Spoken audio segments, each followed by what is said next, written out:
আজকে আপনাদের সাথে শেয়ার করব ডাবের পুডিং। ডাব থেকে আমি ডাবের পানিটা বের করে নিয়েছি, একটি হাঁড়িতে নিয়ে নিলাম।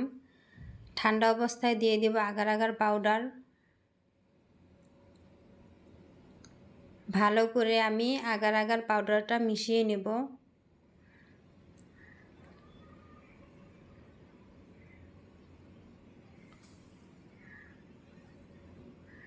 এখন দিয়ে দিব চিনি।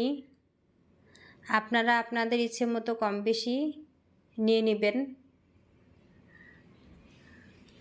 আমি আমার পরিমাণ মতো চিনি দিয়ে দিলাম।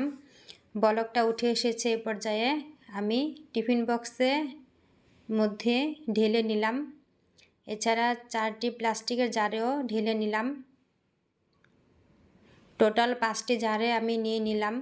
কিছু নারকেল কুচি করে কেটে নিয়েছি, উপর দিয়ে সাজিয়ে নেব নারকেল দিয়ে।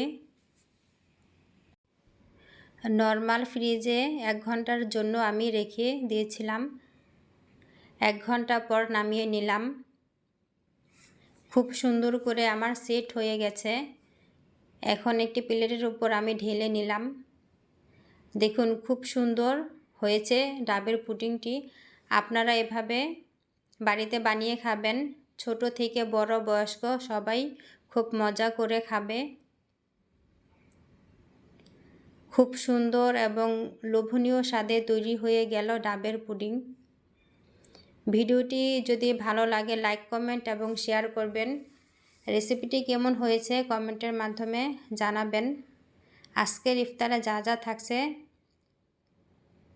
হেগুয়া সাবা শুটকির ভর্তা, কোরাল মাছের শুটকি পেঁয়াজ দিয়ে ভুনা এবং দেশি টমেটোর চাটনি, সাথে খুদের ভাত। প্রতিদিন মিষ্টি জাতীয় খাবার খেতে খেতে ভালো লাগে না, তাই আজকে ভিন্ন একটি খাবার দিয়ে আমরা ইফতার করব। ইফতারের সময় বেশি নাই, 2-3 মিনিট সময় আসতে তাড়াহুড়ো করে আমি সাজিয়ে নিলাম কোনো মতে। আজান দিয়ে দেবে 2-3 মিনিটের মধ্যেই। এই তো আমরা প্লেটে ভাতটা নিয়ে নিলাম। টেবিলটাও আমি খুব ভালো করে সাজিয়ে নিলাম। আল্লাহ হাফেজ, সবাই ভালো থাকবে।